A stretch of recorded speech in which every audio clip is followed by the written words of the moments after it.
नमस्कार।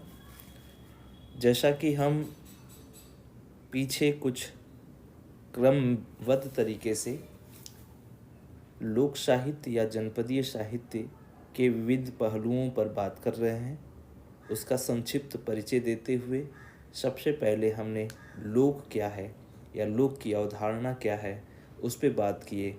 फिर लोक में उसकी प्राचीनतम अवधारणा, जिस तरह से मानव की सभ्यता, मानव समाज और मानव की संस्कृति किस तरीके से और किन रूपों में दिखाई पड़ती है, इन बिंदुओं पर हम पहले बात कर चुके हैं या उसी क्रम को जारी रखते हुए कर रहे हैं।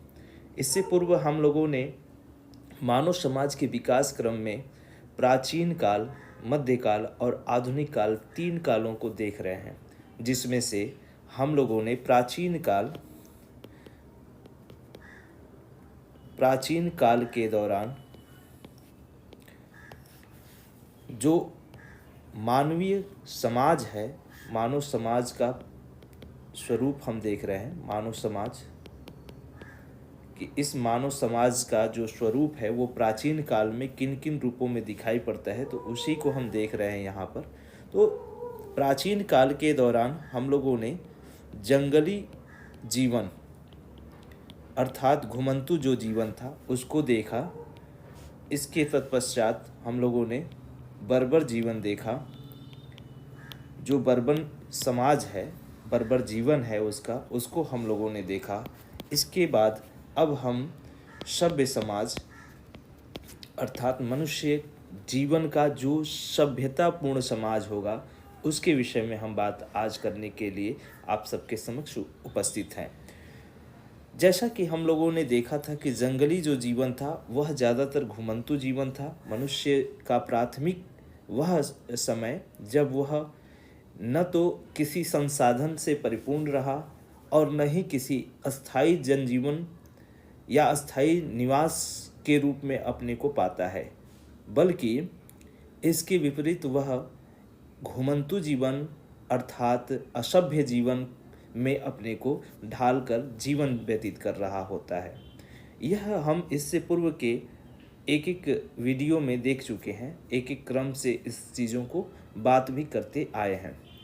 इस समय के समाज के विषय में हम लोगों ने ये भी जानने की कोशिश की थी कि जो मनुष्य एक स्थान से दूसरे स्थान, कभी अन्य स्थान पर रहने के लिए सदैव अपने को परेशान या हैरान महसूस करता है, वह अगले बर्बर समाज जो था, बर्बर जीवन जो था, उस दौरान अपने को अस्थायी जीवन जीने के लिए आगे की ओर परिणत होता है और वही जीवन आगे सभ्य समाज की तरफ भी ले जाता है।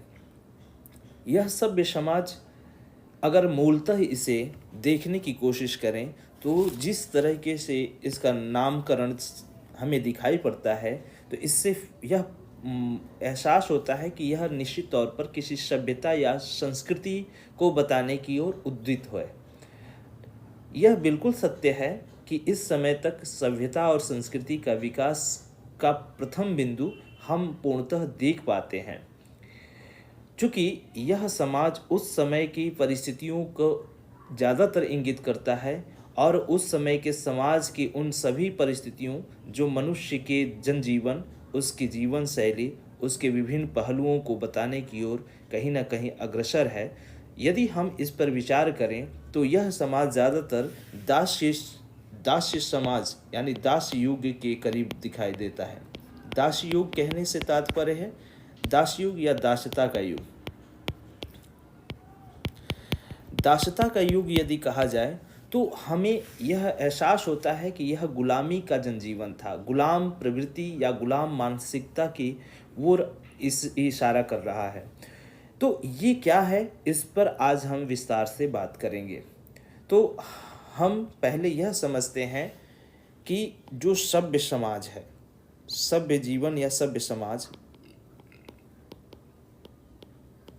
इसमें दास्यता का युग क्यों कहा जा रहा है, दास्यता का युग कहने से तात्पर्य क्या है। तो दास्यता का युग इस मामले में भी कहना यहाँ पर विद्वानों के लिए उचित ठहरता है कि यह समाज देखने में सभ्य जरूर था, लेकिन इस समाज में विभेद की स्थिति काफ़ी स्पष्ट होने लगी थी। इससे पूर्व क्या, इससे पूर्व ये स्थिति बिल्कुल नदारद थी। समाज का वह स्वरूप धीरे धीरे गठित जरूर हो रहा था, लेकिन उसमें कहीं विभेदपन का कोई स्वरूप नहीं दिखाई पड़ता था। यदि देखा जाए तो एक समाज इस तरीके से निर्मित हो चुका था जिसमें से कई लोग एक स्थान पर निवास करने लगे थे।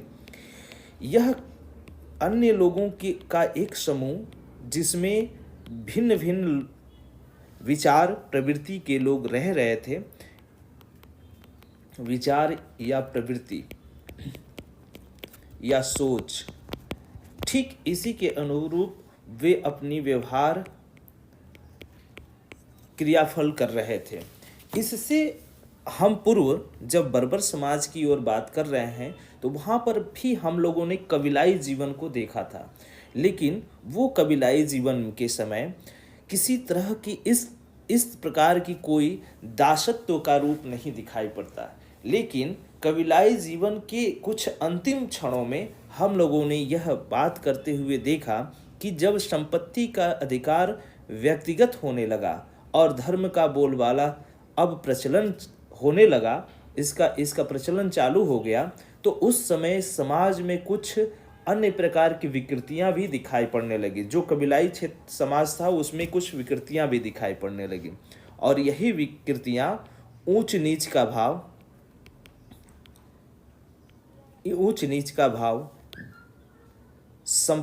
उच्च नीच, जाति के आधार पर विभाजन, जाति विभाजन व अन्य प्रवृत्तियों को यहाँ उत्पन्न करने के लिए मजबूर करती है। कहने का तात्पर्य यह है कि दासता अचानक की चीज़ नहीं है। यह दासता एक समय उपरांत चीज़ों को उत्पन्न करती है। इसके एक बिंदु को यदि हम देखकर बात करें तो भी यह बात स्पष्ट हो जाती है। जैसे किसी व्यक्ति के पास ज़्यादा संपत्ति हो जाने के बाद वह अपने व्यक्तिगत संपत्ति से न केवल उच्चता का भाव दिखाने प्रदर्शित करता है, बल्कि स्वार्थ और घृणा का भी स्वरूप उसके अंदर जन्म लेने लगते हैं।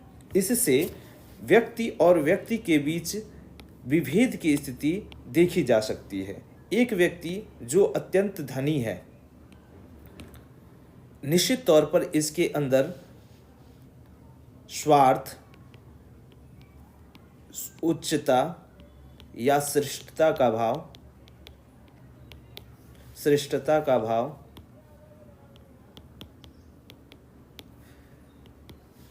समृद्धिपन,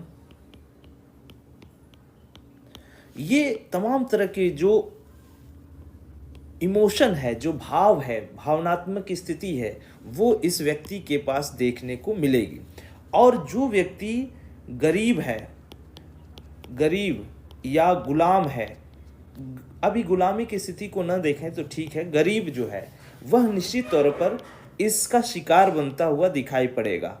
और शिकार बनने का मतलब वह अपने को गुलाम महसूस करेगा, हीन महसूस करेगा, जातिगत आधार पर नीच या नीचे के क्रम में पाएगा। और यही स्थिति निश्चित तौर पर दो वर्गों को पैदा करती है, दो वर्गों में बांटती है। एक है उच्च वर्ग और एक है निम्न वर्ग।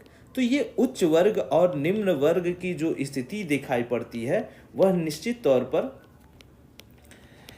इसी सभ्य समाज की देन है। सभ्य समाज ही कहीं न कहीं इस तरह के विचारधारा को उत्पन्न करने के लिए पहली प्रारूप स्थिति यही मूल रूप इसका यही देखने को मिलता है। यदि इस समय के समाज में रहने वाले मनुष्यों यानी मानवों की बात की जाए, मनुष्य या अर्थात मानव, तो हम पाते हैं कि इस समय जैसा कि हम पहले भी बात कर चुके हैं कि 16 महाजनपद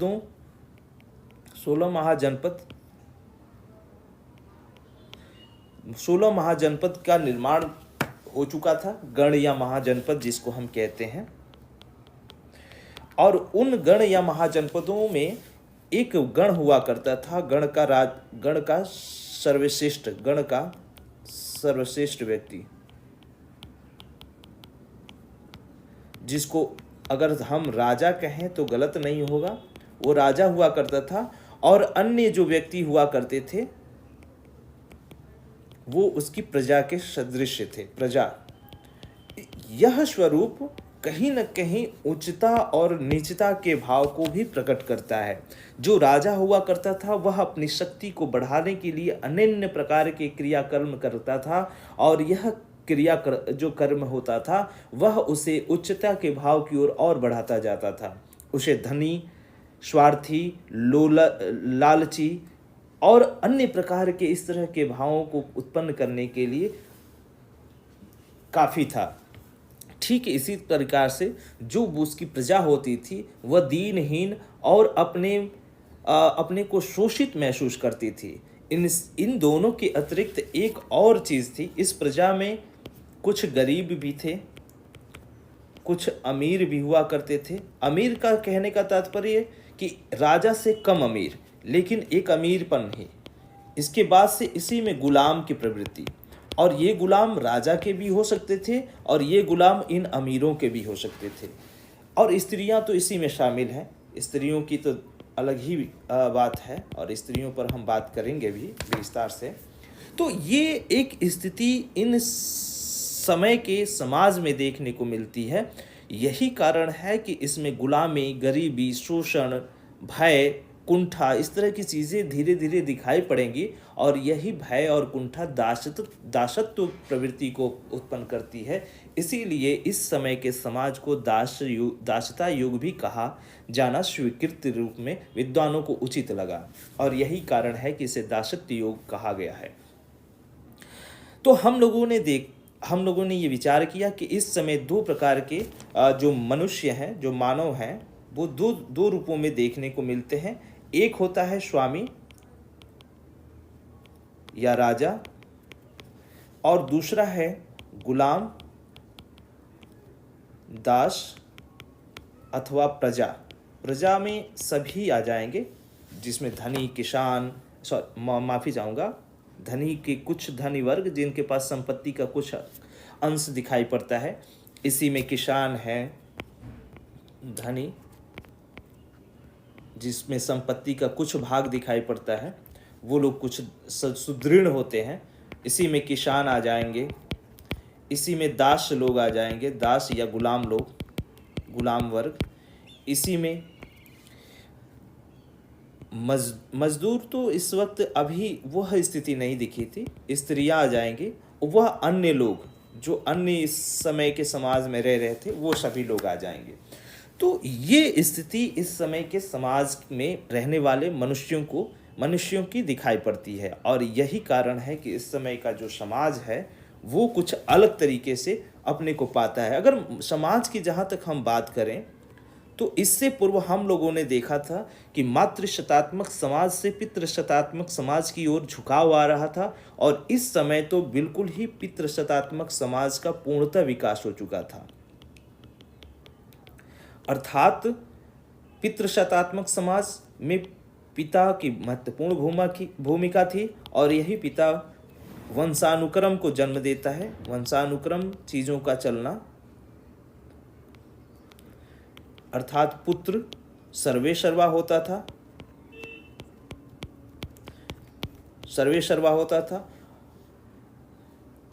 और यह सत्ता किसके हाथ में चलती थी तो वो राजा के हाथ में। इसीलिए राजसत्ता का निर्माण हुआ था। यहाँ राजसत्ता कहने का तात्पर्य यह है कि जिस समाज के विषय में, यदि इस समय के समाज के विषय में हम बात करें तो इस समय का समाज पितृशतात्मक समाज में पूर्णतः ढल गया था और यह पितृशतात्मक समाज राजसत्ता के अधीन था। अर्थात राजा जो आदेश करता था, जो अपने समुदाय या कबीले को आदेश देता था, जिस तरह की बातें करता था, वो सारी चीज़ें वहाँ के कबीले, वहाँ के समाज, वहाँ के जो लोग हुआ करते थे, वहाँ की प्रजा जो होती थी, वह उस राजा के कर्तव्यों को मानती थी, संदेशों को मानती थी, उसके नियम और कानूनों को स्वीकृत करती थी। इस समय का जो समाज था वह पितृशतात्मक समाज होने से पिता ही सर्वेसर्वा था और ये वंशानुक्रम जो था वो पुत्र को मिलता था। अर्थात जो बड़ा पुत्र होता था सर्वोपरि अधिकार होता था, वही उसका एक तरह से शासक होता था, वही उसका कहीं न कहीं सत्ता को चलाने वाला, या पिता के बाद वही उत्तराधिकारी बनता था। तो उत्तराधिकारी का जो भाव है वो यहाँ पर दिखाई पड़ता है। तो ये समाज की इस समय की जो स्थिति है, जिस सभ्य समाज की हम बात कर रहे हैं, सभ्य समाज की जो स्थिति दिखाई पड़ती है, उस सभ्य समाज में समाज की जो स्थिति है वो पितृसत्तात्मक समाज का यह स्वरूप देखने को हमें मिलता है। यदि हम स्त्रियों की बात करें कि इस समय की स्त्रियां, अर्थात जो स्त्रियों की दशा थी वो क्या थी और स्त्रियां किस तरीके से इस समय अपने को पाती हैं, तो इस समय स्त्रियां पूर्णतः पुरुषों के पराधीनता में स्वीकृत, जो पूर्णतः पुरुषों की पराधीनता को स्वीकार कर रही थी, को स्वीकृत करती हुई दिखाई पड़ती है। कहने का तात्पर्य यह है कि इससे पूर्व जो स्त्रियां होती हैं, सबसे पहले जंगली जीवन जब मनुष्य जी रहा था, वहाँ पे मातृसत्तात्मक समाज होने से स्त्रियां स्वतंत्र थीं, किसी का उन पे दबाव नहीं था। लेकिन बर्बर समाज में हम लोगों ने यह देखने की कोशिश की कि बर्बर समाज के समय स्त्रियों की जो दशा थी वह स्वतंत्रता से अपरतंत्रता की ओर आने लगी, और यह परतंत्रता का भाव इसलिए हुआ क्योंकि मातृत्व समाज पितृत्व समाज में बदलने लगा था, और पितृत्व समाज जब पिता का हस्तक्षेप होने लगा, यानी पुरुषों का हस्तक्षेप होने लगा, तो पुरुषों के हस्तक्षेप से महिलाएं कहीं न कहीं एक सीमित दायरे में अपने को संकुचित करने लगी, या संकुचित किया जाने लगा समाज के द्वारा।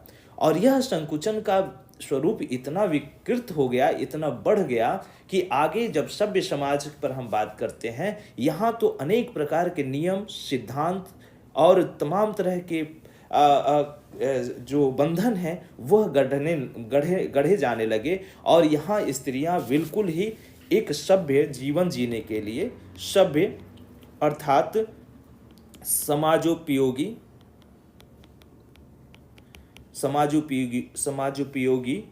जीवन जीने के लिए उद्यत होती हैं। अर्थात यह कहा जाने लगा कि यह समाज को चलाने की में सबसे महती भूमिका अगर किसी की है तो वह है स्त्रियों की।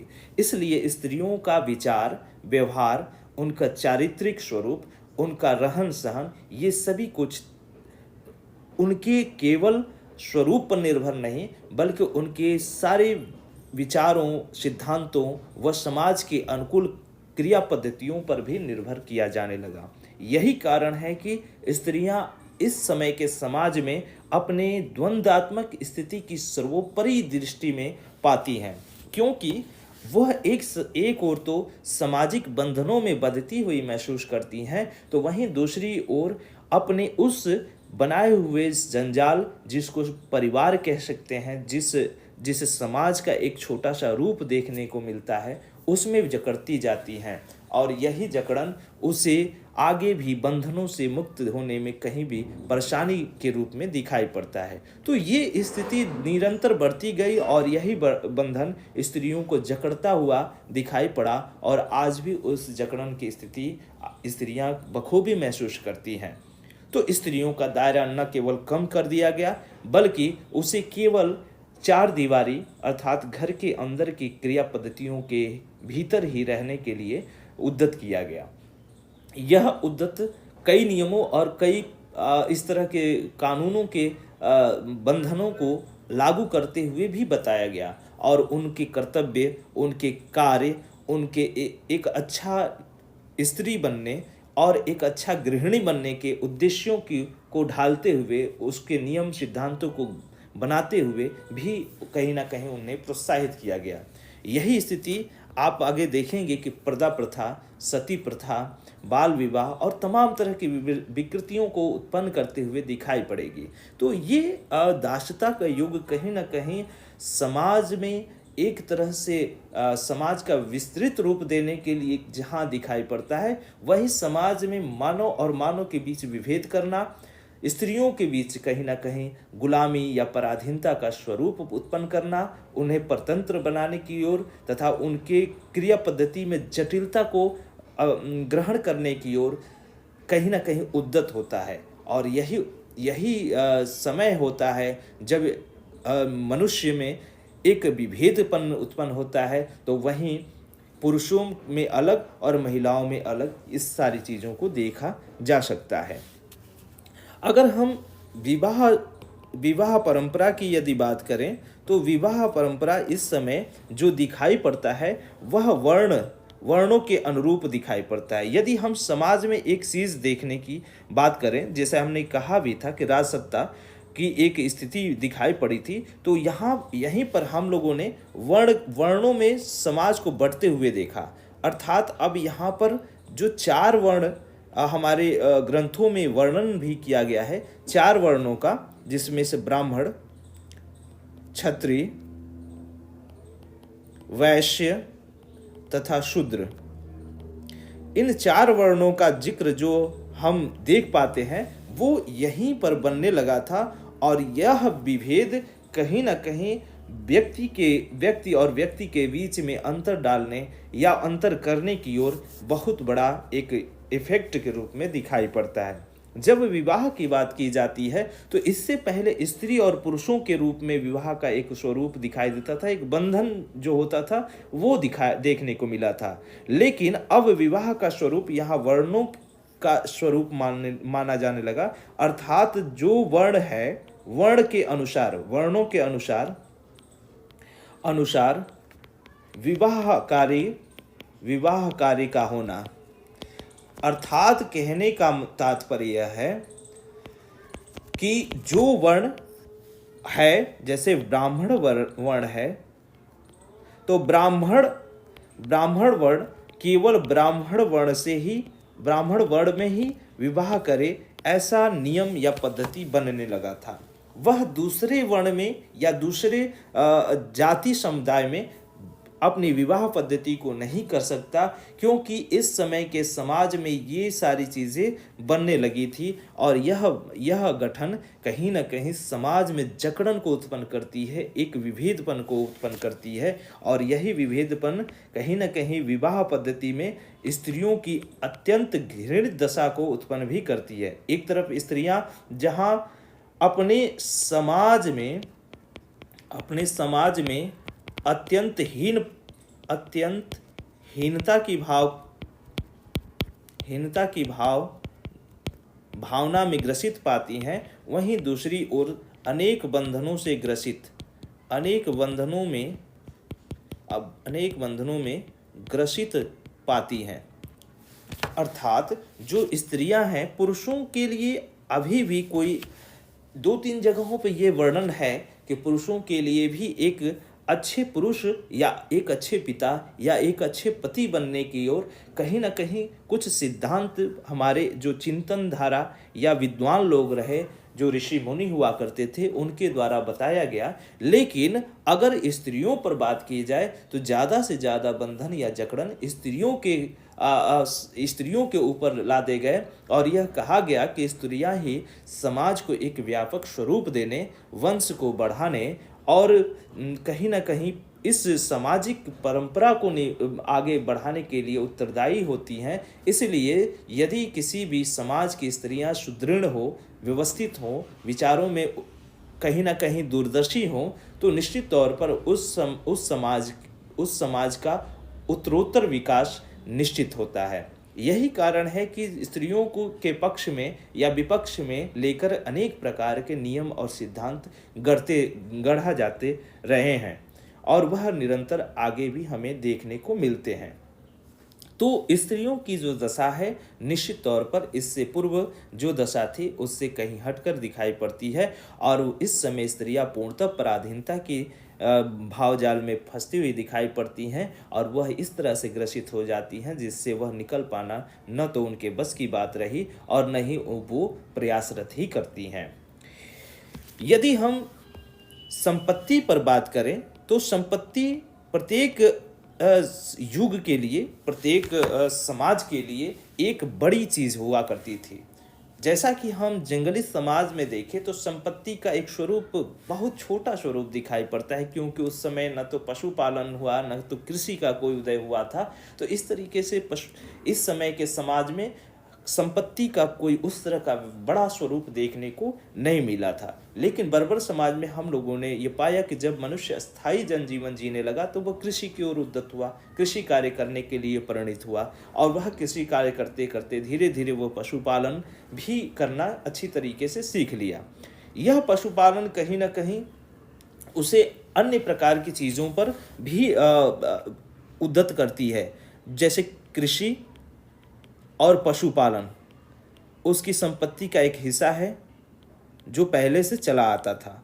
अब कृषि के लिए निश्चित तौर पर कहीं ना कहीं वह अपने जो भूमि है, भूमि जैसे ज़मीन, उसको कहीं ना कहीं अत्यधिक ज़मीन इकट्ठा करने के लिए वह अपनी जोर आजमाइश करता है, अर्थात एक दूसरे से युद्ध भी करता है, और न युद्ध हो तो व्यक्तिगत तौर पर उसे अपने अधिकार क्षेत्र में लेने की कोशिश भी करता है। और यही अधिकार क्षेत्र जब हम प्रशासन व्यवस्था पढ़ेंगे तो वहाँ पर तमाम तरह के विभेदों को, तमाम तरह के आपसी झगड़ों को, लड़ाई, यहाँ तक कि युद्धों को उत्पन्न करता हुआ दिखाई पड़ेगा। तो संपत्ति में कृषि जो कि भूमि और जमीन पर होती है, और यही बढ़ावा जमीन और भूमि के रूप में आगे दिखाई पड़ेगी। पशुपालन करने से कहीं ना कहीं उसके लिए घास की खेती, घास उगाने या चारा उगाने के लिए, चारा उगाने हेतु जो जमीन होती है उसके लिए उसकी ज़रूरत पड़ी। इसीलिए इसी तरीके से हथियारों के रूप में आप देख चुके हैं, इससे पूर्व हथियार उन्हें लोहा और तमाम इस तरह की चीज़ें मिल चुके थे, जिसके लिए वो अपने हथियार, सुदृढ़ हथियारों को बनाता गया, और यही बनाने का चीज़ आगे उसे मिलेगा, चूँकि हम जान चुके हैं कि वो कहीं ना कहीं आविष्कार किया था। आविष्कार में इससे पूर्व आग का और लोहा का हो चुका था, आग और लोहा का। अब जो है वो टीन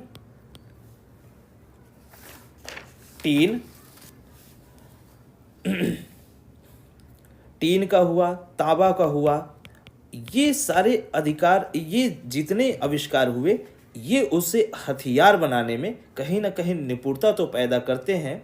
एक तो हथियार बनाना, इससे कहीं ना कहीं नुकीले जो हिंसक पशुओं को मारने के लिए ज़रूरी हुआ करता था, खासकर मांस मछली और इस तरह के दूध पकाने के लिए भी बर्तन बनाने के कार्य में भी आया। इसके अतिरिक्त हिंसक पशुओं को मारने के लिए हथियार का प्रयोग जैसे किए करते थे, तो उनके लिए ज़रूरी था। इसके अतिरिक्त और भी अन्य कार्य थे, उनके लिए भी ये प्रयोग करते थे। तो हथियार में आप देखेंगे कि एक तो हथियार जो है वो नोकीला, धारदार हुआ करता था। इसमें धनुष भी बनने लगा, धनुष, बाण, भाला, बर्छा और तलवार, इस तरीके के हथियार अब बनाए जाने लगे। और यह हथियार न केवल उसे अन्य मानवों के ऊपर युद्ध करने, उनकी संपत्ति हड़पने और अन्य प्रकार के कार्यों की ओर उद्यत करने के लिए विवश करता है, बल्कि एक दूसरे के प्रति जो हीनता का भाव है, शोषक का भाव है, कहीं ना कहीं उसे गुलाम बनाने की एक प्रवृत्ति है, उस ओर भी कहीं ना कहीं बढ़ावा देता है। तो यह कुल मिला के जो संपत्ति है, जिस संपत्ति में आप देख पाते हैं कि उसे व्यक्तिगत संपत्ति का जो स्वरूप है वो सामूहिक न होकर व्यक्तिगत हो गई थी, ये हम पहले भी जानते थे। और यही व्यक्तिगत संपत्ति कहीं ना कहीं मनुष्य और मनुष्य के बीच में अंतर कराती है। तो ये शासन व्यवस्था पर जब हम बात करते हैं, इसके बाद यदि हम देख लेते हैं शासन व्यवस्था, तो हम और भी चीज़ों को आसानी से समझ पाएंगे। जैसे कि हमने कहा कि जैसे ही संपत्ति, एक तो संपत्ति का अधिकार, संपत्ति पे अधिकार की जो बात हुई, अर्थात सामूहिक न होकर व्यक्तिगत अधिकार, व्यक्तिगत की जो भावना आई, ये व्यक्तिगत भाव ही कहीं ना कहीं लड़ाई झगड़ों की ओर उद्यत करती है। ये संपत्ति ही कहीं ना कहीं, जिसको युद्ध कह सकते हैं, कहीं ना कहीं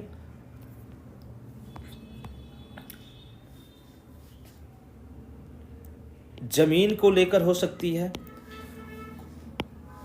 संपत्ति में जमीन हुआ और यही संपत्ति हथियार को बनाने, यानी हथियार से युद्ध करने के लिए, अपनी सुरक्षा के लिए, एक तो सुरक्षा भाव होता है हथियार बनाना, और दूसरा है शत्रु पक्ष को पराजित करने हेतु, शत्रु पक्ष को पराजित करने,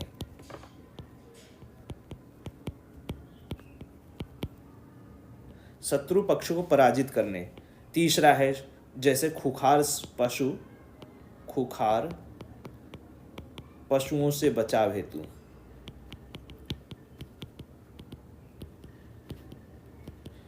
तो ये अन्य प्रकार की जो एक तो संपत्ति और दूसरा हथियार, इन दोनों चीजों के बनने से कहीं ना कहीं शासन व्यवस्था को और सुदृढ़ी मिली।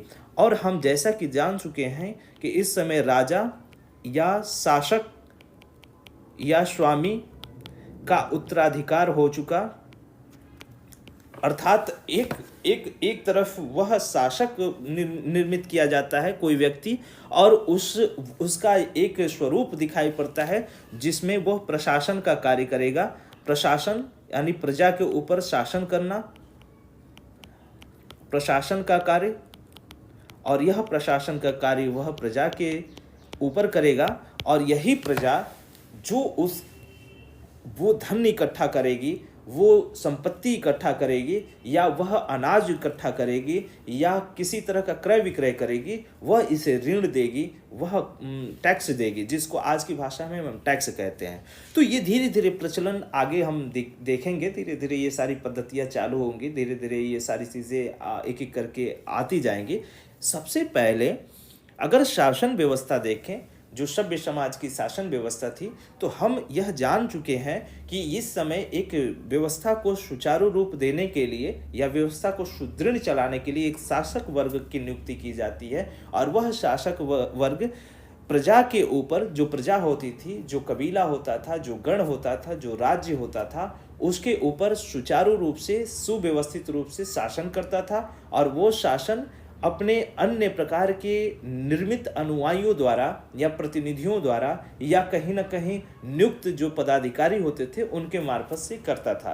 अब ये सारी चीज़ें हम ऐतिहासिक दृष्टि से यदि विचार करें तो ये हम पाते हैं कि यह व्यवस्था हमें इससे पूर्व ही दिखाई पड़ने लगी थी, जब समाज में एक बड़े कबीले वर्ग के समाज में एक सुदृढ़ 2-4-10 लोगों का एक समाज अलग बनने लगा था, जो अपने को सुदृढ़ और उच्च कुल का मानता था।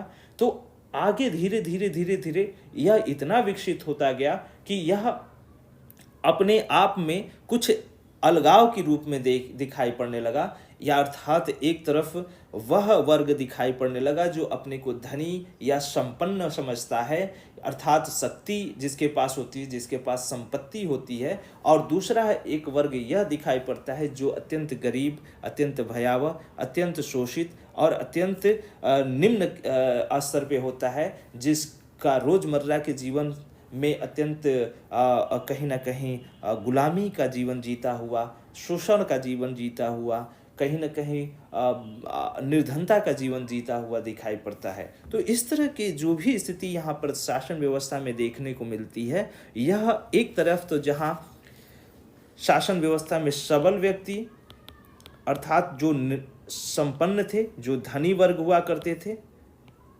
धनी लोग, उनकी दिखाई पड़ती है। और एक था निर्बल, जो निर्बल में जो निर्धन हुआ करते थे, उनकी स्थिति देखने को मिलती है।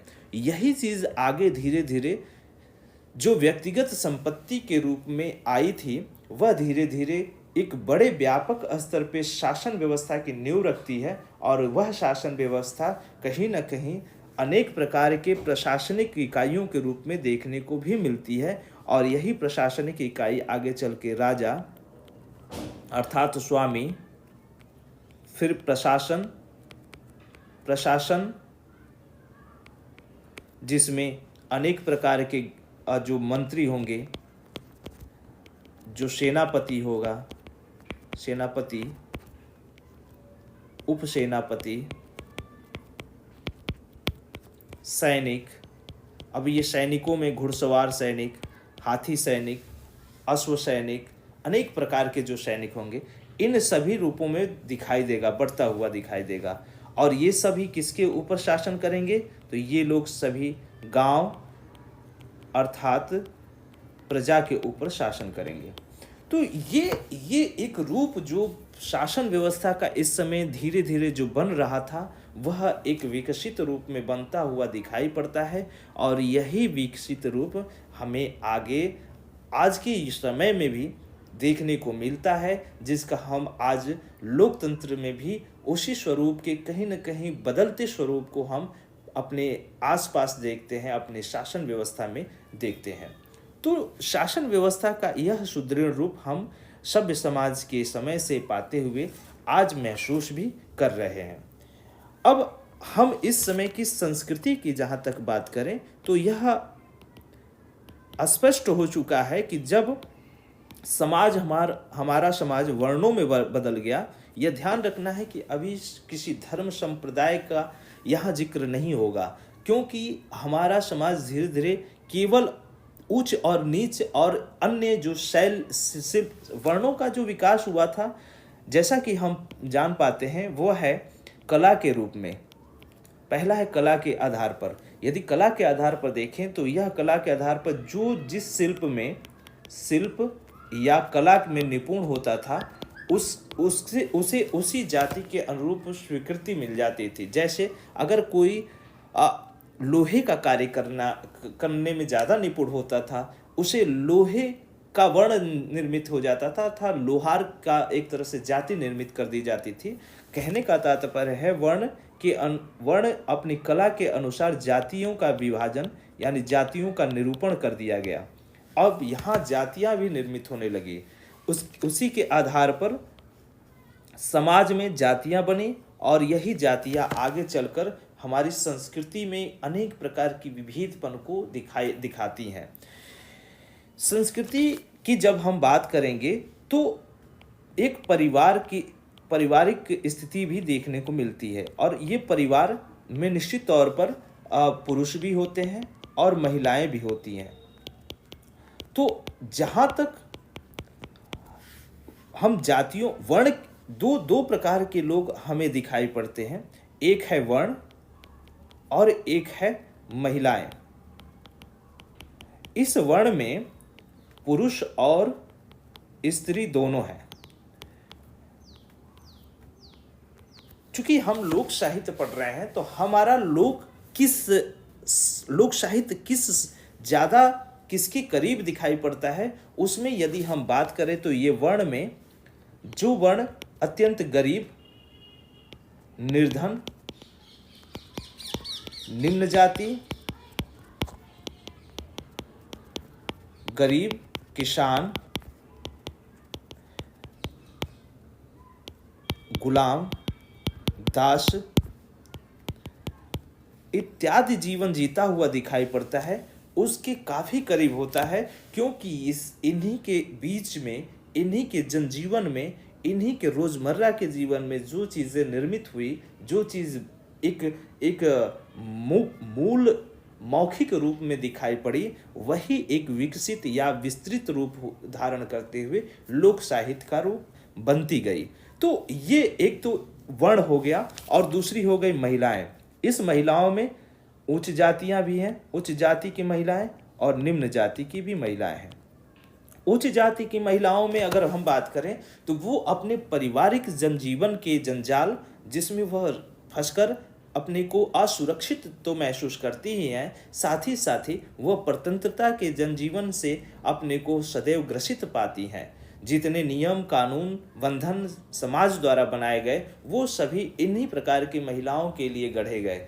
इस तरह के भावंडर, इस तरह के आ, आ, आ, आ, जो अमानवीय शोषण है उस तरह के जनजीवन को जीती हुई ये महिलाएं न केवल अपने भयावह जीवन को जीती हुई महसूस करती हैं, बल्कि जितने सामाजिक बंधन हैं, जितने अमानवीय शोषण हैं, उनसे ग्रसित होकर वो भी अपने उस मौखिक स्वरूप को प्रस्तुत करती हैं। क्योंकि उस समय अब इस समय स्त्रियों की दशा इतनी दयनीय हो चुकी है, जबकि वो शिक्षा में अपने को नदारद पाती हैं। शिक्षा अब उनके स्वरूप में नहीं रह जाती।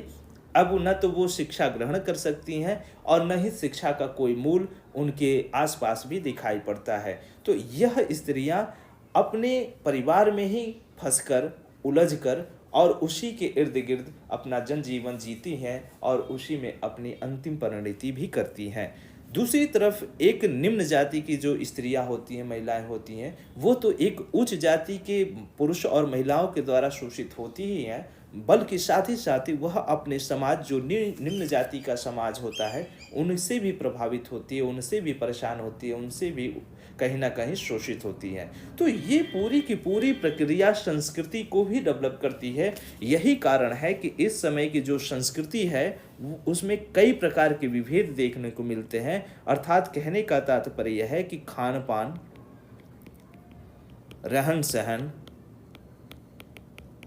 उच्च जो रहन सहन है, विचारों में, सोच में, व्यवहार में,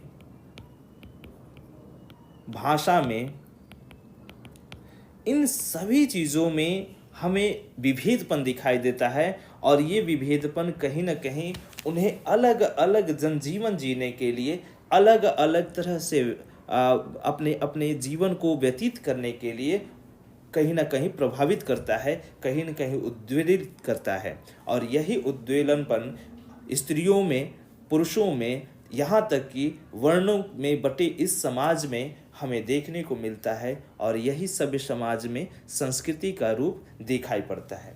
जहाँ तक पारिवारिक जनजीवन के समय की अगर संस्कृति के विषय में हम बात करें तो हमने 16 माफ़ी चाहेंगे संस्कारों की बात किए थे।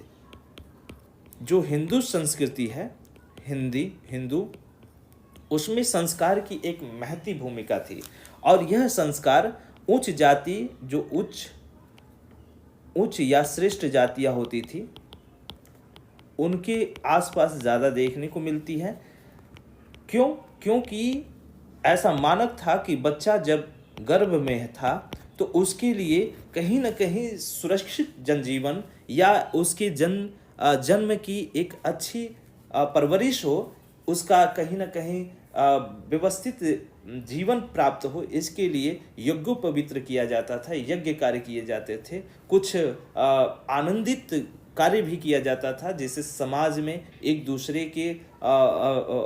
दूसरे का आशीर्वाद, एक दूसरे का कहीं ना कहीं, बड़ों का कहीं ना कहीं आशु वचन इन्हें प्राप्त हो। इसलिए भी संस्कार का रूप दिखाई पड़ता है। ये संस्कार 16 प्रकार के संस्कार माने गए हैं। हिंदू धर्म शास्त्रों में ये बात वर्णित है। वो गर्भ के समय, जन्म के समय, मुंडन के समय,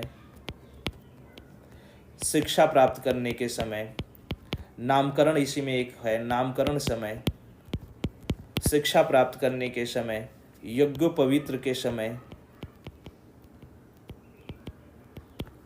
शिक्षा अर्थात गुरुकुल जाना, गुरुकुल जैसे बच्चा जाने के लिए होता था तो संस्कार एक होता है।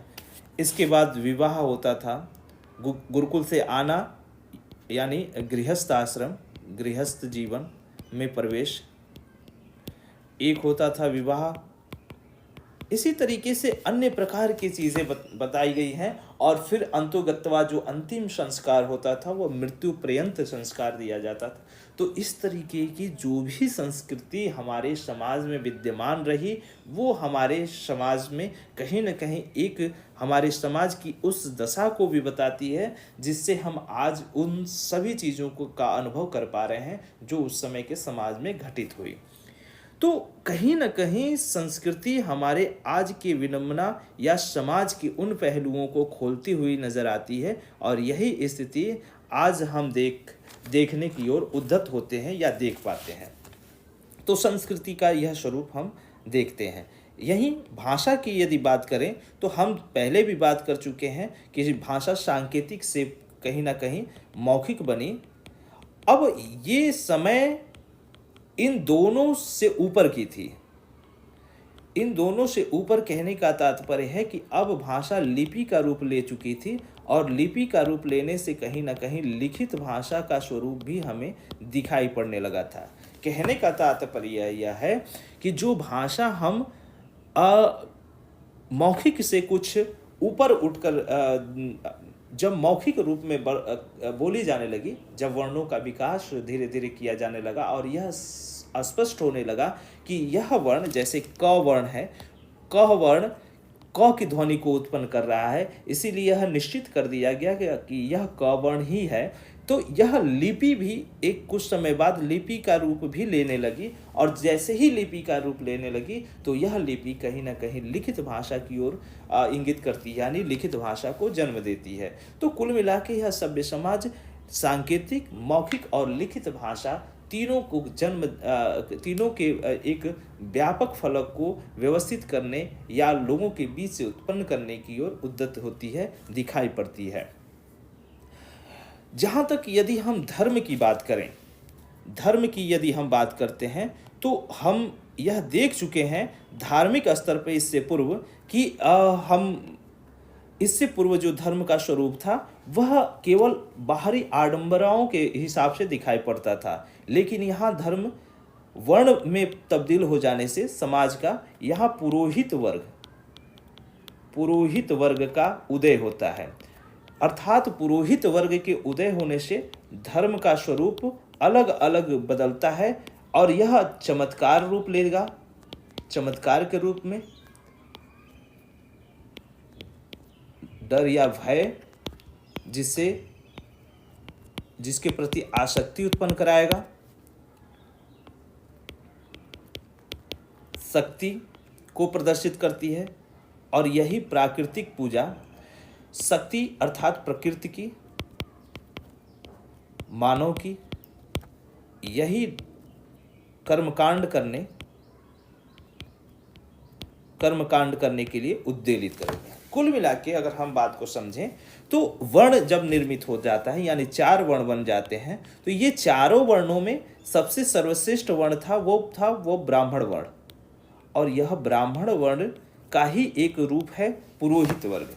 अर्थात जो ब्राह्मण वर्ण में अपने को ज्ञानी समझता था, विद्वान कहा जाता था, समाज की नज़र में विद्वान माना जाता था, वह पुरोहित होता था। और यह पुरोहित वर्ग उस राजसत्ता की नज़र से या राजा की नज़र से इतना सर्वोपरि माना जाता था कि वह केवल राजा को ही सुझाव देने, उनको कहीं ना कहीं भविष्य के लिए उत्तरोत्तर मार्गदर्शन देने का ही कार्य नहीं करता, बल्कि उस प्रजा उस समाज का भी विकास करने के लिए उत्तरोत्तर सुझाव या परामर्श देता रहता था। यही कारण है कि पुरोहित वर्ग एक समय के बाद अपनी उस प्राप्त शक्ति का कहीं ना कहीं सही रूप में भी प्रयोग करता है, और उसका गलत रूप में भी प्रयोग करता है। सही रूप कहा जाए तो वह कहीं ना कहीं एक राजा को कैसे शासन करना चाहिए, राजसत्ता कैसे संभालनी चाहिए, प्रशासन का कार्य क्या होनी चाहिए, प्रजा का कार्य क्या होनी चाहिए, इन सभी ओर तो उद्यत करता ही है। राजा का कार्य क्या हो, प्रजा का कार्य क्या हो, इस ओर तो बताता ही है। दूसरी तरफ वह उसी पुरोहित वर्ग का एक दूसरा रूप जिसमें दिखाई पड़ता है, वह है समाज को एक तरह से अपने उच्च श्रेष्ठता का भाव प्रकट कराना या अपने को शक्तिशाली बताने की ओर उद्यत करना, और यही शक्तिशालीपन उसे श्रेष्ठता का भाव, उसे पूजनीय बनाने की ओर अग्रसर करता है। इससे पूर्व हम लोगों ने देखा था कि कुछ डर जो प्रकृति के अनुसार किए जाने वाले कार्य थे, जैसे बिजली का चमकना, दवाग्नि यानी वनों में अग्नि का लग जाना अचानक, इसी तरीके से अचानक बारिश का हो जाना, ये सारी चीज़ें चमत्कार उत्पन्न करती थी। जहाँ एक और चमत्कार उत्पन्न करती थी, वहीं कभी कभी भय और डर भी उत्पन्न करती थी। और यह डर और भय ही आसक्ति को पैदा पैदा करती थी। आसक्ति का मतलब प्रकृति के प्रति आसक्ति। वो यही यही आसक्ति मनुष्य को प्रकृति में उसके पूजा पाठ करने, उसको दैवी शक्ति मानने के लिए उद्यत होती थी। तो दूसरी ओर मानव मानव कहने का तात्पर्य यहाँ ब्राह्मण या पुरोहित वर्ग से है कि जो पाखंड करना चालू किया, जो ब्राह्मण या जो पुरोहित वर्ग था, वह कर्मकांडों की ओर उद्धत होने लगा। तो कर्मकांड ही उसे कहीं ना कहीं ऊंच और नीच के भाव में ज़्यादा परिणित होता हुआ आगे बढ़ाने लगा। तो एक ओर जो धर्म का कार्य था, एक ओर समाज को दूरदर्शी मार्ग प्रशस्त करना, सही रास्ता दिखाना,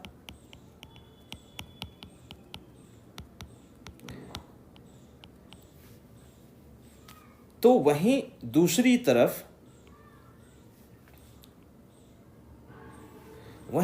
तरफ जो समाज में वर्ण अर्थात पुरुष और महिलाएं, उनके लिए कहीं ना कहीं किस तरीके से समाज को व्यवस्थित बनाया जा सकता है, व्यवस्थित किया जा सकता है, उस ओर कहीं ना कहीं ध्यान दिलाना, उन्हें एक व्यवस्थित स्वरूप में गढ़ना, यह भी दिखाई पड़ता है। तो निश्चित तौर पर समाज का स्वरूप, समाज का जो एक व्यवस्थित रूप देखने को मिलता है, उसमें धर्म की क्या भूमिका हो सकती है, धर्म किस तरीके से उसमें अपनी महती भूमिका निभाता हुआ दिखाई पड़ता है, यह हमें यहाँ देखने को मिलता है। निश्चित तौर पर वर्णों की उत्पत्ति हमें एक तरफ जहाँ कुछ सही और दूरदर्शी चीज़ों से परिणित करती है, तो वहीं कहीं भयावह और निराशाजनक चीज़ों को भी उत्पन्न करने में अपनी भूमिका निभाती है। आज वर्णों का स्वरूप इतना विस्तृत और इतना जकड़न लिए उत्पन्न है कि हम उसमें विभेदपन करते हुए तरह तरह की जातियाँ, तरह तरह के सामाजिक बंधनों को स्वीकार करते हुए पाते हैं। अर्थात कहने का तात्पर्य यह है कि जातियों में विभिन्न प्रकार की जातियाँ, उनमें उपजातियाँ, अनेक तरह की चीज़ें दिखाई पड़ती है। यही कारण है कि यह धार्मिक स्वरूप आज विघटित रूप में, आज बिल्कुल टूटता हुआ दिखाई पड़ता है। यह स्वरूप हम सभ्य समाज के समाज से ही देखते आए हैं। तो कुल मिला के इस समय जो धर्म की स्थिति है, वह एक धर्म अर्थात हिंदू धर्म का ही ज़्यादा बोलबाला है। और इस हिंदू धर्म के जो पुरोधा हैं, जो चलाने वाले, वो ब्राह्मण वर्ग के पुरोहित वर्ग हुआ करते हैं। और यही पुरोहित वर्ग उस न केवल राजा को आदेश या परामर्श देने के लिए अपने को सर्वश्रेष्ठ समझते हैं, बल्कि उस प्रजा को कैसे समाज में अपने जनजीवन को व्यतीत करना चाहिए या समाज में उसकी महती भूमिका क्या होनी चाहिए, उस ओर भी वह कहीं ना कहीं सुझाव और परामर्श देने के लिए अग्रणी माने जाते रहे हैं। यही पुरोहित वर्ग आगे चलकर कहीं ना कहीं अपने प्रभावशीलता में, अपने चमत्कारिक स्वरूप में, अपने कर्मकांडों में इस तरीके से समाज को बांधेंगे या ग्रसित करेंगे, जिससे कहीं ना कहीं समाज में विभेदपन तो उत्पन्न होगा ही, डर, भय, चिंता, मोह, तमाम तरह की विकृतियां भी उस समाज में उत्पन्न होंगी। और वही उत्पन्न उनके मानसिक प्रवृत्तियों को भी कहीं ना कहीं संकित करेंगे। तो धर्म का यह स्वरूप हम यहाँ देख पाए। अब हम यदि व्यापार की स्थिति को देखें, व्यापार की स्थिति को यदि हम गौर करें, तो निश्चित तौर पर व्यापार के पीछे की जो स्थिति थी, उसको हम देखकर यह समझ पाएंगे कि उस समय जो व्यापार की स्थिति रही, वह बहुत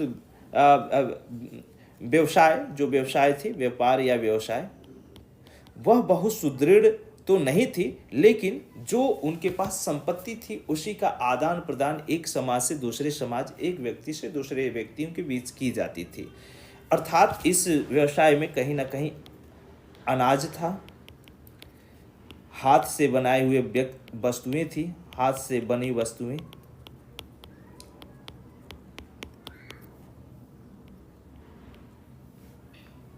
पशु हुआ करते थे, जमीन। अब एक तरीके से संपत्ति में जमीन भी आ गया, अर्थात जो संपत्ति का एक बहुत बड़ा व्यापक रूप था वो जमीन थी। जमीन में ही कृषि की जाती थी, इसीलिए जमीन के लिए बहुत आपस में द्वंद्व भी हुआ, युद्ध भी हुआ। जिसका जितना क्षेत्राधिकार था उस क्षेत्राधिकार से भी और क्षेत्राधिकार प्राप्त करने के लिए युद्ध लोग करते थे, तो ये भी देखने को मिला था। इसके अतिरिक्त हमने व्यापार में ही एक चीज़ बताया था, स्त्रियों का। स्त्रियां सदैव से गुलामी की जकड़न में जकड़ी रही, और यह केवल जकड़न पारिवारिक दृष्टि से ही नहीं बल्कि उनका एक तरह से खरीद फरोख्त भी किया जाता रहा। तो इस समय भी स्त्रियों को कहीं ना कहीं दूसरे समाज या दूसरे जो शासक थे उनके पास बेच दिया जाता था या दे दिया जाता था, उसके एवज में या उसके कहीं जगह पे कुछ और चीज़ें ले ली जाती थी। तो ये सारी चीज़ें हमें व्यापारिक रूप में देखने को मिलता है, अर्थात इन सभी चीज़ों का व्यापार किया जाता हुआ दिखाई पड़ता है। शिल्प की जहाँ तक बात की जाए तो शिल्प की दृष्टि से भी इस समय के समाज को हम देख पाते हैं कि इस समय का समाज, चूँकि पहले भी हमने इस बात कर लिया था कि कलाकारी की जाने लगी थी, अर्थात चित्रकारी,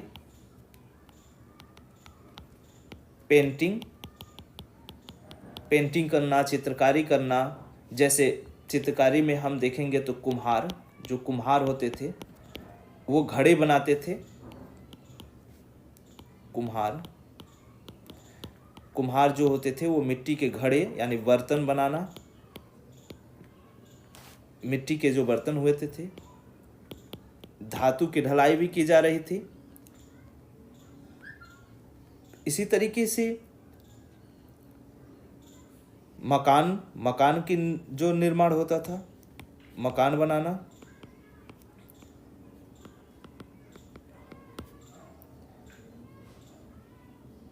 इसी तरीके से कुछ सिलाई करना, ये तमाम तरह के कार्य अब इस समय की जाने लगी थी। बैलगाड़ी का भी निर्माण होने लगा था, बैलगाड़ी बनाना, ये सारी चीज़ें इस समय निर्मित की जाने लगी थी, इसको बनाया जाने लगा था।